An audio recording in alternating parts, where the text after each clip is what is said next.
The door burst open with a violent gust of wind, just as Madison was locking up for the night. Her son screamed from the living room, frightened by the crash. But standing on the porch, soaked to the bone, and clutching a tiny, shivering child, was a man she had never seen before. His eyes, haunted, desperate, met hers. "Please," he whispered. "We've been walking for hours. I'll sleep on the floor. She needs warmth." She let them in. She had no idea she was letting a CEO into her home, or that he'd soon turn her life upside down. Before we dive in, drop a comment with where you're watching from, and don't forget to hit subscribe for more videos like this. Let's begin. "Liam, go to your room and close the door, now." Madison's voice cut through the howling storm as she stared at the stranger standing on her porch. Rainwater pooled around his worn-out boots. He was maybe early 30s, but his face looked 10 years older, lined with something heavier than just exhaustion. The child in his arms stirred, coughing softly. Madison's chest tightened at the sound. "I'll pay you whatever I can," he added quickly. "We just need one night, somewhere dry." For her, Madison's fingers hovered over the deadbolt. Every instinct screamed caution. She was a single mom, alone, with a 5-year-old son asleep down the hall. Letting a strange man in at night was a terrible idea. But the way he held that girl, he wasn't a threat. He was a father. "Get in." "But I swear," she warned, stepping aside. "If you try anything, you'll shoot me?" he said with a weak smile. "Number I'll call my neighbor. She owns 4 shotguns and drinks whiskey like water." He gave a raspy chuckle, and the tension cracked just a little. Madison grabbed an old towel and handed it to him as he stepped into her living room, dripping puddles onto her hardwood floor. "Sit there, on the couch. Don't touch anything." "Understood." He sat down slowly, gently lowering the girl, maybe 5 or 6 years old, onto a cushion. Her lips were pale. Her shoes were barely holding together. Her hands trembled. "What's her name?" Madison asked, already retrieving an extra blanket from the hallway closet. "Lily." "And yours?" "Jackson." She didn't respond, just tossed him the blanket and turned up the thermostat. 20 minutes later, Madison stood in the doorway with a cup of chamomile tea, watching as Jackson held Lily close, whispering something only a father would say to calm a child in a nightmare. She didn't know who he was, didn't know what had brought him here. But for the first time in a long time, she didn't feel alone in the room. "Madison," she said finally. "My name." He looked up. "Thank you, Madison. I won't forget this." "You better not." The smell of scrambled eggs filled the kitchen before sunrise. Madison hadn't slept much, but something about waking up to the faint sound of breathing from 2 extra souls in her living room made the house feel less empty. She stood by the stove, eyes on the cracked window pane fogged with condensation, when Jackson's voice, low and cautious, broke the silence. "I told you we'd be gone by morning." She turned to find him standing near the door, Lily still curled up under the fleece blanket. His shirt was wrinkled, damp around the sleeves, but he looked ready to walk out. No complaints, no excuses, just silent gratitude and bruised dignity. "I remember," Madison replied, flipping a pancake. "But I didn't say I'd let you leave." Jackson blinked. "You don't know me. You don't owe me anything. I know what it looks like when a man's trying to protect his daughter with nothing but wet socks and a lie about being fine." His jaw tightened. Madison plated the food and set it on the table. "Sit, eat, then we'll talk about what comes next." He hesitated. Lily stirred behind him. When he glanced over his shoulder and saw her small face buried in the pillow, finally stepped forward. As he sat, Madison watched him from across the table, his posture stiff, his hands dirty under the nails. This was a man who'd known comfort once. You could tell by the way he used manners instinctively, saying thank you softly before picking up a fork. But something had knocked him off that path hard. "So," she said, sipping her coffee. "You a criminal?" Jackson nearly choked. "Excuse me?" She raised an eyebrow. "Might as well ask up front. Number nothing like that." She waited. I used to have a job in Chicago. Worked in logistics, freight routes, mapping systems. Company got sold. People changed. My daughter came first. Madison caught something in his tone, like that wasn't the full truth, but enough of it for now. "You left everything for her?" "She didn't have anyone else," he said, his voice tightening, "and I'd already failed her once." Madison didn't pry. Instead, she stood and poured another cup of coffee, offering it silently. "You have anyone helping you?" she asked. "Number not anymore." "Well," she said, leaning on the counter, "you do now." Later that morning, Liam came tumbling out of his room, hair sticking up like a startled hedgehog. He blinked at Jackson, then pointed. "Who's that?" Madison crouched beside him. "That's Jackson. He and his little girl needed somewhere warm, so they're staying for a bit." Liam turned toward the couch. Lily was now sitting up, holding a stuffed animal Madison had tossed over earlier. Their eyes met. "Hi," Liam said. Lily gave a soft smile. "Hi. You like dinosaurs?" Jackson glanced at Madison. She grinned. "Looks like you're staying for lunch, too." The storm moved out, but Jackson and Lily didn't. Madison made up excuses. Lily's cough hadn't gone yet. The roads were still icy. Jackson could help fix the sagging fence. But the truth? She didn't want them to go. Not because she needed help. Because, for the first time in years, someone needed her back. By the fourth day, Jackson had repaired Madison's back fence, unclogged the rusted kitchen sink, and rebuilt the toy chest Liam had broken 6 months ago. She never asked. He just noticed what needed doing and did it. Quietly, carefully, like someone used to working behind the scenes. Liam had grown attached to Lily in record time. They colored side by side on the living room floor, whispering secrets and giggling when they thought no one was watching. And watching them, Madison's walls began to crumble. That night, after she tucked Liam into bed and turned off the porch light, she passed the living room where Jackson sat scribbling something on the back of a grocery receipt. His eyes were locked in concentration, brow furrowed, hand quick, movements sharp and decisive. She lingered. "What are you doing?" Jackson looked up, startled. "Nothing important?" She crossed her arms. "Looks important. It's just something I used to do. Habit, I guess." Before she could respond, Lily let out a whimper from the hallway. Jackson excused himself and went to her, leaving the paper behind. Madison didn't mean to snoop. She really didn't. But when she glanced down and saw numbers, acronyms, and complex diagrams sketched out with ruthless clarity, her breath caught. This wasn't doodling. It looked like a corporate logistics model, one she recognized. She used to file documents just like this when she worked for Archon Freight back in Chicago. And she'd only ever seen this kind of detail come from the upper floors. She turned over the paper. On the back, scrawled in neat block letters, was a name she hadn't heard in over a year. Jackson Wells, COO, Archon Logistics. Her heart slammed against her ribs. She nearly dropped the paper. She shoved it into the drawer, shut it quickly, and leaned against the counter to breathe. The next morning, she didn't say anything.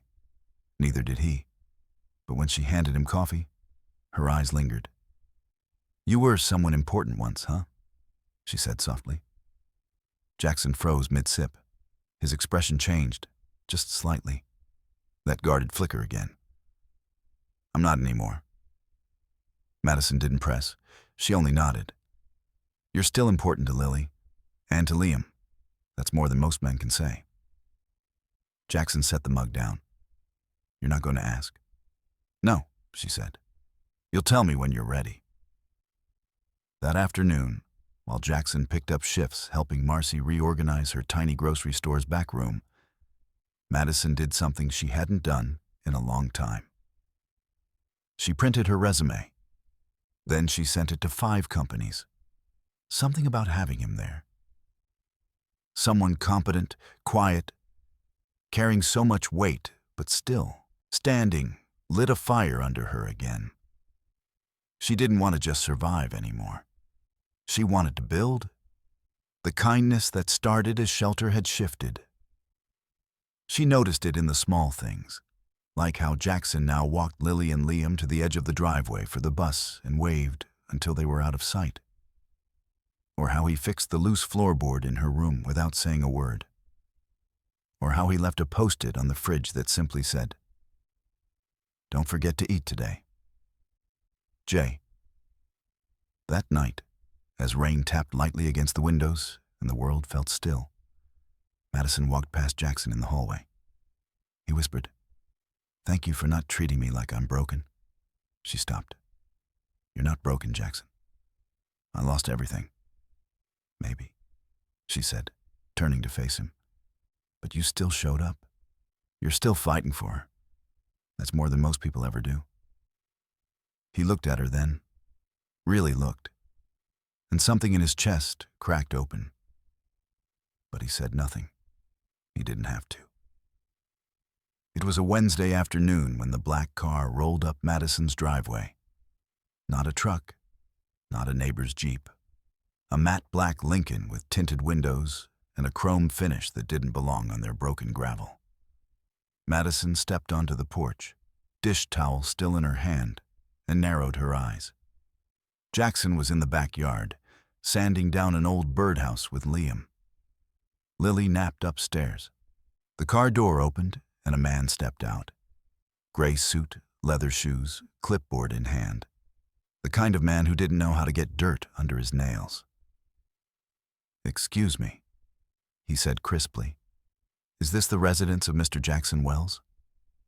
Madison stiffened. "Who's asking?" "Emmett Crane, corporate liaison, Archon Logistics." There it was, the name she'd seen on the napkin. "I don't know anyone by that name," she lied coolly. The man's smile was practiced.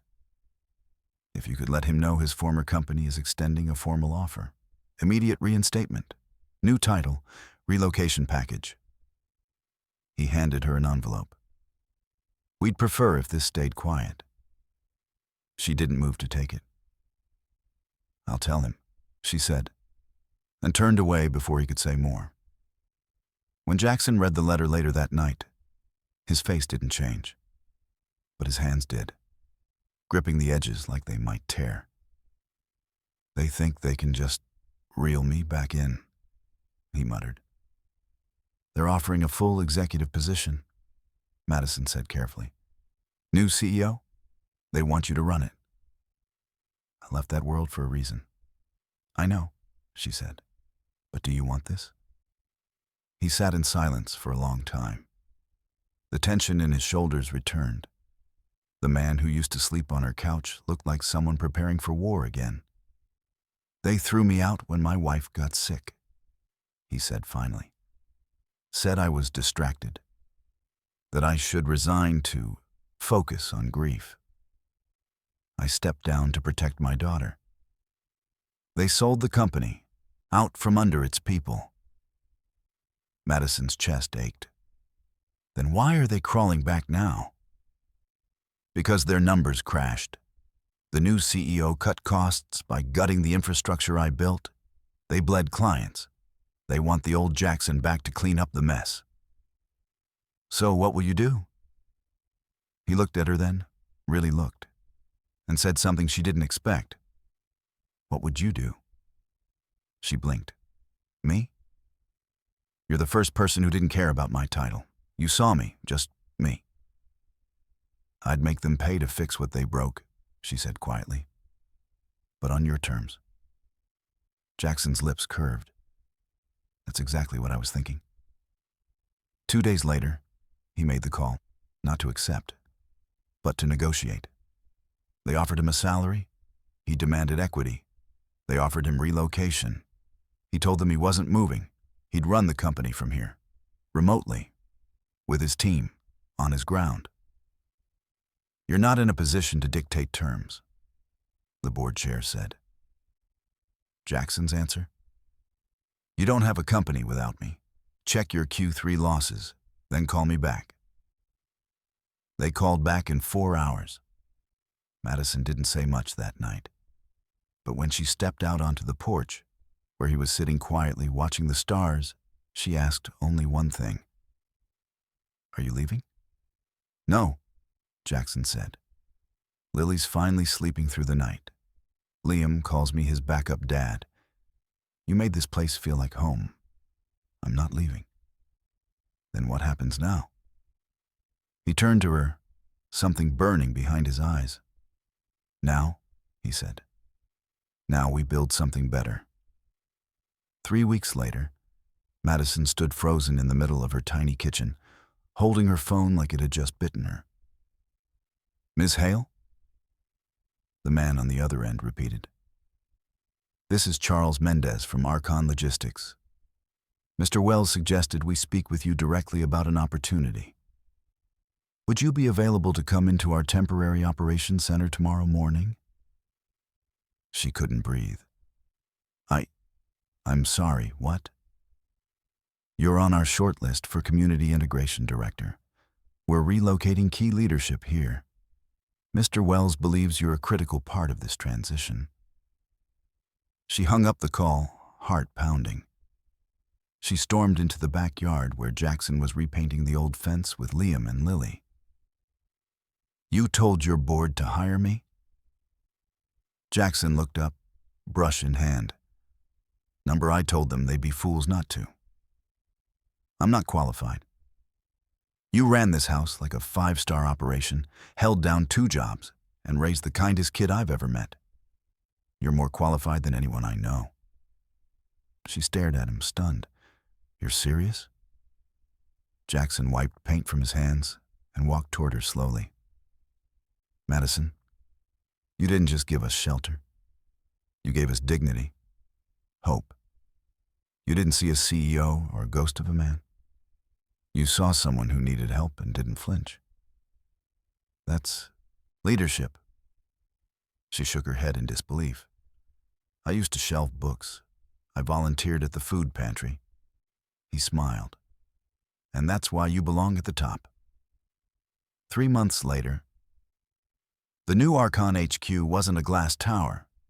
It was a converted warehouse on the edge of town, modest, sharp, with solar panels, community gardens, and local employees pouring in by the dozens. At the ribbon-cutting ceremony, cameras flashed. Reporters asked questions. Jackson shook hands with governors and partners. But when he took the stage, he said something no one expected. I used to think leadership meant numbers, charts, deadlines. That changed when my life fell apart and a stranger let me into her home with nothing but a soaked jacket and a sick daughter. He turned to Madison, sitting in the front row in a navy blazer and heels she never imagined wearing. She didn't just change our lives. She reminded me that the soul of a company, any company, is the human heart. And if we lead with that, there's nothing we can't build. Madison's throat tightened. She felt Liam squeeze her hand.